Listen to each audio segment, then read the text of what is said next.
Welcome to the Northern Business Podcast, a regular discussion with people who lead businesses, employ people and have new ideas that help our economy grow. The Northern Business Podcast is produced by Recognition PR, which serves businesses all across the north of England, all in different sectors, some of which occasionally contribute to the podcast. We're sponsored by Virtue Motors, one of the top automotive retailers in the UK, with a network of dealerships representing some of the world's best automotive brands. I'm Graham Robb, and today we're talking about the current property market, considering how to protect your firm from ransomware and other cyber attacks, and asking, are you confident enough to speak in public to promote your firm? I'm joined by Ben Quaintrell, Henry Kibberidge and Katie Rand. First of all, Henry, welcome down the line, joining us from Caladium Cyber, and welcome to the programme. First time on.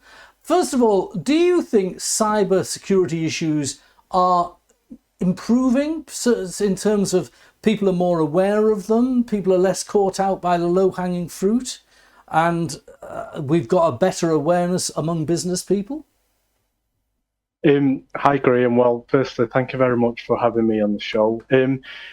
So just to answer your question, in my opinion, I think the awareness is improving. However, the issue that we're having at the moment is that the volume of cybersecurity incidents is simultaneously going up significantly.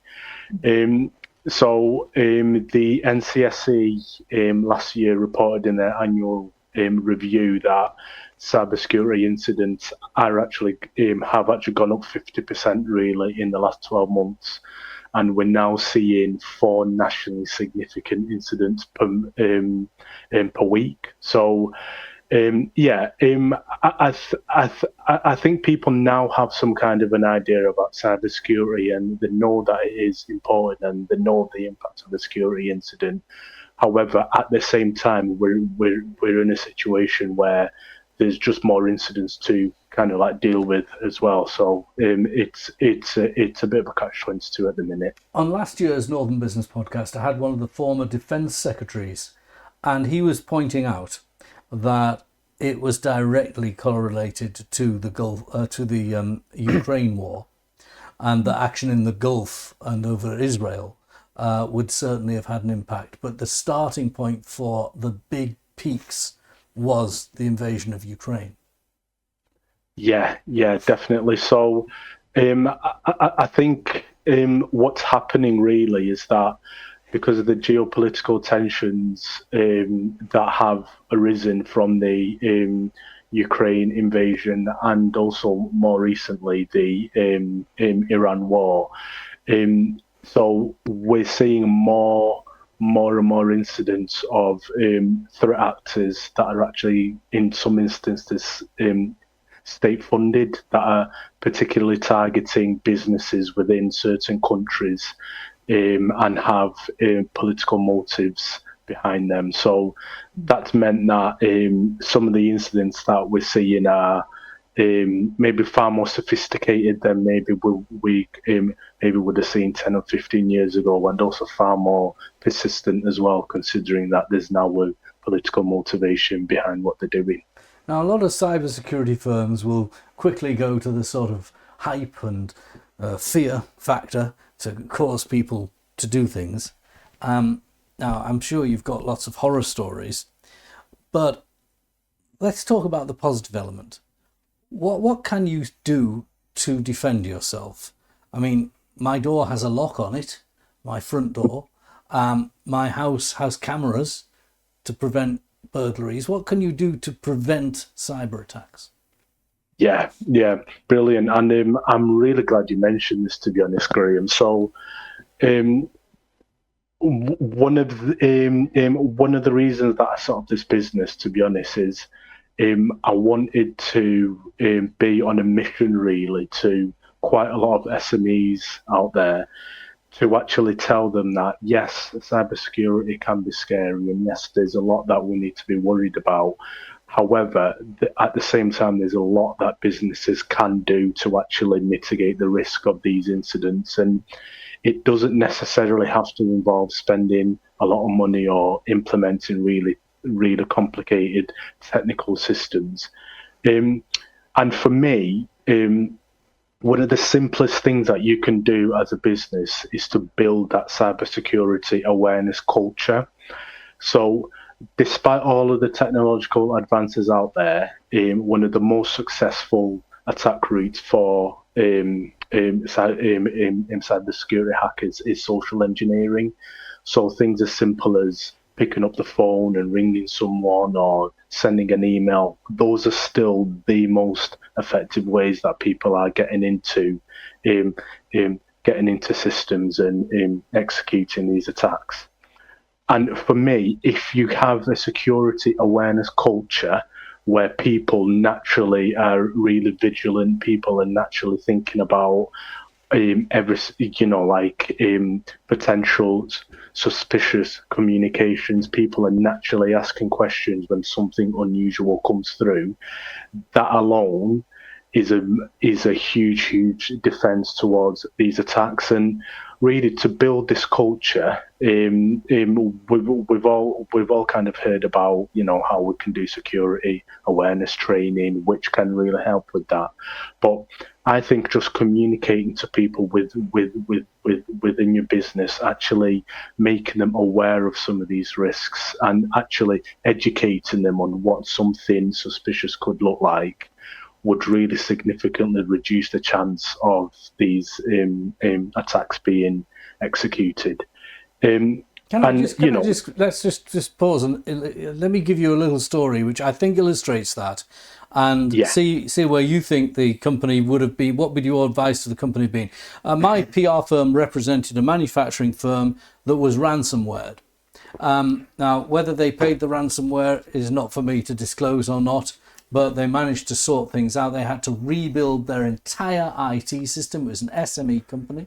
They had to literally go down to the local Curry's electrical shop, buy lots of laptops and rebuild it all. Production was stopped for at least 2 weeks. And they found out that the source of the ransomware attack came from the fact that a junior member of their staff had a shopping account. So they had their name and their email address, but their work name and their work email address. And they had their password on that shopping account, and the password was the same password on the shopping account that they had used on their work account, and that shopping company had been targeted with a cyber attack, and the data had been compromised. So their password and their work email address were owned by the hackers. And that's how the hackers got into this company. That was all the forensic outcome and what would have happened. Now, my own business has rules on shopping using our email addresses, and we're constantly retraining and refreshing staff on what the rules are. Yeah, definitely. So, that's a very unfortunate but a very real example of what can happen and how something so simple can have such a massive impact. And so in that particular circumstance as well, I think if we are in a situation where people are constantly reminded about some of the simple things that people can you can do, some of the simple measures that you can put in place to actually check this stuff. So in terms of passwords, so just reminding people that you need to have a complicated password, and there are tools out there that means that we don't need to be memorizing passwords all the time. You could use a password manager, for example, which means that you don't have to keep on having to memorize this password, therefore putting you in a position where you're using the same passwords on all sort of different systems. If you build the right culture in your business and people are naturally thinking about these things, then that will reduce the likelihood of things like that happening, because people will be thinking about this stuff and just naturally being careful, to be honest. Now, your business is called Caladium Cyber. Do you do little dipstick checks for people? Will you go in and give them a little review, even a small firm? So that's what we really do. So usually we kind of work with businesses initially just to carry out some kind of a cyber maturity assessment, just to give them some kind of an understanding as to where their cybersecurity risks are. And then after that, we would then talk about things that they can do to actually mitigate those risks. And we can sort of like formulate and work together on some kind of an improvement plan. So as I mentioned, like this, this is something that I really feel passionate about, to be honest, Graham. So watching people have that light bulb moment where they actually realise, some of the simplest thing that they're doing could sort of make like the biggest difference. And most of that comes from the initial maturity assessment that we do. Thanks, Henry. Look, we've got two other guests to talk to, and we'll talk to Ben in a minute. By the way, Katie, have you changed your password recently, Katie? For what? Everything. Exactly. I've got a whole document of them. I know. Oh. Crazy. We'll come back to you in a minute. Now, Ben, what about you? Have you ever had a member of staff get tricked into doing something that would compromise your firm? I have, actually. Yeah, almost. We've had some of the accounts team get an email off me asking me to transfer some money. Yeah, I've had that kind of thing. It wasn't from me. No, that's right. Yeah. So I agree with everything Henry said. A couple of extra things we do is like cyber insurance, making sure you're fully insured for any attacks. We use a company, and Henry might offer this service where basically this company phish our staff, they test our staff, so they send links to click on. And we've caught a few staff out like that. So Henry's right, it's building that culture within the team to make everyone aware. One of our biggest clients, and this is in the public domain, so it's all right to mention, they're the sponsors of this podcast, actually, Virtue Motors. They took out cyber insurance, and goodness me, it really paid dividends when the Jaguar Land Rover attack happened, because Jaguar Land Rover, Virtue Motors sell lots of Land Rovers, and there were problems with a bit of log jam, and so the insurance paid up. It certainly worked well. Yeah. Now, look, Ben, you run My Property Box, and you've got how many outlets now? How many? We've only got sort of 3 offices: Newcastle, Darlington, and North Allen. But we've bought 16 businesses over the last sort of 5 years. You've been on the acquisition trail, and how many properties are you managing? We currently manage 2,500 residential across the northeast. And the kind of clients you have are people who might have bought a property for an investment. Absolutely, yeah. It's a mixed bag. Majority of them are investment landlords, but we do have some accidental landlords where haven't planned to become a landlord. They've inherited a property, or they've moved because of school work reasons. So we do have a 20%. That's how we first met, actually. My father, God bless him, died, and I ended up with his house. It was the wrong time to sell it, so we just had to rent it out. Yeah, we have quite a few accidental landlords, but of course the Renters' Rights Bill that's just come out, we're starting to feel like it's here, and there's some good and bad things with it, but overall seems to be relatively positive at the moment. So if you're a deliberate landlord, an investment landlord, and you've got these new rights, the fear would be that you can't get your property back. You can't chuck someone out, not that you want to do it for unreasonable reasons, but you can't liberate your asset very easily if someone's living in it. Now, obviously, if you're the tenant, that's a pretty fair and decent thing, because you don't want to lose your home because on a whim. Yeah. Where has it landed? Where's the middle ground? And do you think the Renters' Rights Act has found it? The Renters' Rights Act, I think overall is a good thing. I think it's the devil's in the detail and delivery and all that sort of stuff. The sector needs compliance for many years, as we know that lettings and sales sector hasn't got a lot of compliance. So if we can make it better, it gets rid of the old cliche, the bad, greedy landlord, the letting it. It's reforming it, which is what we need. The proof is in the pudding. Let's see how it goes. There's some good things at the moment, some not so good things. But generally, an investment landlord who's investing in the property, like they're committed to the stock market and they're committing to that property. There's many rules around the renters' rights, but as long as you're an investment landlord, the tenant pays the rent, it's fine. The landlord, there's no fault eviction, so they can't serve notice anyway. But for example, if the landlord wants to sell the property, they can. They just have to give a sufficient notice period, which is 4 months, and they have to sell it. If they don't sell it, then they're not allowed to re-let it out within 12 months. So there's rules around it. But and overall... They can have it to go back and live in it as well. Yes, absolutely. If they've had an assignment, say a job contract where they were working abroad or in a different part of the country for 6 months or a year or something, they can do that. They can move back into it, yeah. So overall, it's fairly fair. The only tricky one we're experiencing at the moment is the tenants now give 2 months notice instead of 1 month. So just having a bit of a period now where tenant gives 2 months notice. We wouldn't remarket it 2 months ahead usually. So there's just a bit of to and fro from that. We're only the second month into it. So overall, seems to be positive. Do you think the mood music is moving towards a thing that most people in business wouldn't want? And if you're in private investment, you feel a bit restricted by it, and that is rent control. Are we moving towards that? Yeah, I mean, the sector, the rents have gone up so much in these last 2 years. Obviously, when the Renters' Rights Bill, what they have ruled out is rent bidding. So that was happening quite a lot down south. You don't hear a lot of it in the northeast, and we've only seen it a little bit. That's where tenants are bidding against each other. The landlord capitalises on that, which was probably the wrong thing. I'll take the tenant who gives me the most rent. So that's been stopped now. But yeah, will the rent caps? I mean, rent caps before my day were last in the 70s, weren't they? Will they bring that in? Andy Burnham might. He's talked about it. They've talked about it. I don't think it's the right thing to do. But maybe. Yeah, when you interfere in a market, you get other non-planned outcomes, don't Absolutely. you? And you don't want mass exodus of landlords. You know, you've already seen interviewing landlords on the news where they're like, you know, I'm exiting.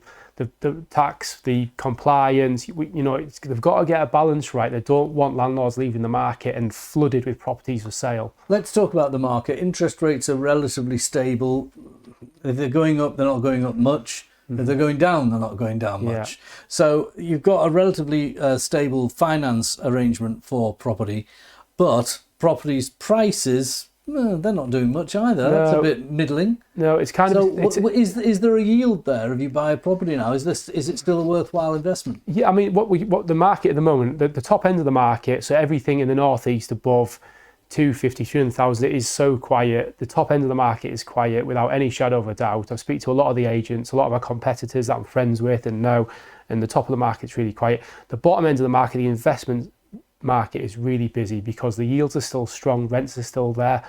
With the example of the interest rates being high, a real investment landlord will be leveraging. So what they'll do is they'll buy the property often as a cash investment or a bridging finance. They'll do a BRR method, so buy, refurbish, refinance, and then they'll refinance it at the new valuation. That's a real good strategy to recycle your cash and keep moving. And yes, could the interest rates be a bit lower? It would be better, but really they're sort of, I think they're where the at now, and it is what it is. So your more investment landlords will be recycling cash, refinancing and going again and building a portfolio rather than just looking at the one matrix of the interest rates. And what about rents themselves? Are they providing a decent yield? And what yield are you looking for in the north of England? Talk about Yorkshire, talk about the northeast. Yeah. So yields in the northeast vary from, if it's a single let, a 2-3 bedroom ex-family home, 2-bedroom terrace, they'll get like 8%, 9% yield if you're lucky. And you get a good investment there. The HMOs, which has been popular over the years in Darlington and around the northeast. Student towns as well. Yeah, student towns. Although we found in Newcastle, to be honest, students now the demand is dropping because of all the blocks going up, which we found in Leeds. And they're very good value. I was just looking at them recently. My friend's daughter is going to university next year, and we were finding that the value of these ensuite, they're like staying at a Premier Inn or something. Yeah, they've got gyms in the bottom, lounges. So you find, like, in Jesmond, for instance, your landlord that's been in the industry for a lot of years is struggling to let that because they're competing now with the larger blocks. So students is starting to drop off a little bit. Professional HMOs is flooded in Darlington surrounding areas because a lot of the professional landlords from the south have come in, invested heavily in the area, and because the yields are so high, it's flooded the HMO market. However, we are short on 2 and 3 bedroom family homes. They are gold dust, they go straight away. Yorkshire is slightly more, North Yorkshire particularly, is slightly more affluent, so your North Allertons, your Richmond won't exactly attract investment landlords depending on the strategy. You might get your investment Airbnb cottages and your holiday lets in that area, but for your buy-to-lets, it's more like your investment towns that they go for. And in the big cities, the Manchesters, Leeds, Newcastles, there is an increasing number of build-to-rent schemes, which are big institutional investors that are going in, building apartment blocks. Sometimes an investor can buy one and rent it out, but quite often it's just rented out by the original investor. How are those going, and do you see more of them in our big cities? Yeah, so in some areas they've worked really well and some haven't. There was actually one in Darlington that worked quite well, so it gives people opportunity for it. So I think, subject to it's got to be subject to the area, subject to the scheme itself. There's all sorts of other all bills include. There's a big site getting built over in Teesside at the moment where they're doing for the first time.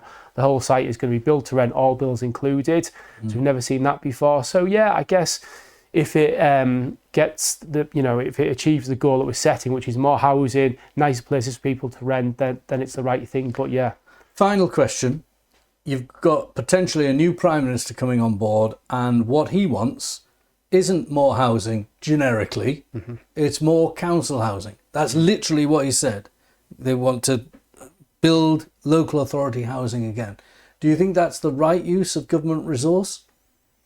I don't know. It's I'm not sure on that one, Graham. Possibly. I don't want to say where I sit politically, but I think we're desperate for more housing. The HMOs in the North East are evidence of that because there isn't enough housing. So people are chopping up townhouses to accommodate that. We need more housing, full stop. And I think the problem with the bureaucracy around the planning system is so slow, and absolutely really terrible. Developers aren't incentivised, particularly in the North East, to build things because you've got nutrient neutrality holding them back, which is another tax, which Natural England is supposed to be solving. Still, it's been lingering for 4 years, hasn't it? Yeah. I happen to think that would be a better use of the government's bandwidth, to be honest, to deal with that and just get the houses built. Whether they're every man and woman would want to own a home in due course, but anything that gets them on the ladder and gets it going. Absolutely, yeah.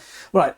This is our last programme before the summer break, and it's been nice to talk about things like cybersecurity and investment in property, but I just want to turn to something a little bit lighter, and it can be both more fun and more important in some ways. Katie Rand joins me. She is a voiceover artist by profession, and she runs a speaking course called Good to Great, which is targeted at people like us on this podcast. First of all, Katie, I do a speaking course as well, which is slightly different to yours. But what was your view on Henry and Ben? Were they any good? Well, they were fabulous. The secret of a great presentation is not confidence, it's having something worthwhile to say. And the wonderful thing about you both is you really care about what you do. You know a hell of a lot about it. And so you're already onto a winner. I'd agree. I think that's right. We only want good people on this podcast. Absolutely. I mean, there are things you can do. Essentially, what we do from Good to Great is we understand who your audience are. Now, in something like this, it's incredibly difficult for you because it could be any business out there that's listening. So it's really, really hard for you to give targeted content to that audience. So it's very difficult in terms of orchestrating your content. That's something that you do, isn't it, Graham? You actually get that content so it's right for the audience. Absolutely. I try to get people to triage their messaging. I try and encourage people through proper training course to look at what I call the Coppola method. It's based on a theory in America where Francis Ford Coppola, the movie director, used to take a story, like, for argument's sake, The Godfather, which people might be familiar with. He'll have read the book and he'll take in the best bits and look at what's the best bit, and he'll put the very best bit last, the second best bit first, and then order the chronology of his film so that he has this recency and primacy approach. People remember the first thing you say and the last thing you say. Absolutely. So just order your ideas in that way. Once you've got the order of the ideas, we can get into the presentation, which you tend to do. Absolutely. And you actually helped Ben out when you actually included a story, because sometimes when we include a story, the resonance of our argument, what people remember, 65% of what they remember is our stories, our humanity. So the minute you start sharing stories is the minute we start engaging. And in order to build a relationship with your audience, you've got to resonate with those stories. When we share the personal, we make our message universal. So I would say to Ben, he's got all that wonderful knowledge, but if he can start to show case studies and stories, then all of a sudden, all that technical stuff starts to make sense to people who aren't necessarily as knowledgeable as you. Yeah. All right. Okay. Now, so share those stories. Sorry. Now, that's great, Katie. Now, tell me about the kind of people you're seeing, because I quite often speak to executives like Ben, who are a little bit older, more experienced in life, very self-confident. But I notice that the people in the workplace or in their 20s, when I come across them, are less confident. They will use a telephone, but never to speak on it. They will send an email. Even is a bit much sometimes. Oh dear me. Yeah, I was saying earlier, I went to see a universities with a friend and her daughter recently, and the cohort of people, young people, younger than the 20s and 30s, sort of the 17, 18, 19-year-olds, in my view, were so much more confident. I was looking at a business school at Durham, Leeds, Newcastle, went to these 3 business schools, and all of them give the opportunity to present your dissertation on video rather than written. It was quite interesting to see a very different way in which the younger entries compared to millennials and Gen Zers. We're not quite as good, are we? Indeed, because it's social media, isn't it? It's also the curriculum. So A-levels, GCSEs, my children were asked to do presentations as part of their coursework. And because they're so much more au fait with the video format, and they're used to watching themselves and understanding how their voice works in relation to that audio and how you pitch and you use your pace and you slow down. They're all experts at it because they've looked at themselves for so long. How long do you spend with people then? We've got 2 products. So we essentially do a masterclass, which is just a little bit more than half a day, which really gets you into the zone. And that's understanding your audience. That is sifting your content. So it's meaningful, it's easy to present, and it's easy for your audience to understand. And then the rest of the day is all about your delivery. So what tools have you got in your arsenal to make you authentically a good presenter? So we don't say you've got to do it like this, stop moving your head, stop saying It's all about you and what tools you've got in your toolkit to make you the best presenter you can be. Henry, sorry, go on. And then we've got a sort of a masterclass that we do for high stakes presentations. So a board director will come to us and say, I've got to do Capital Markets Day. Can you help? Yeah. And so that can be over a series of days that we have. I tend to get that when it's a crisis. How do I do it for a crisis? How do I address the workforce? How do I address the customers? What video should I? It tends to be the high stakes. More of a PR. Yeah. And they like to be put through the mill.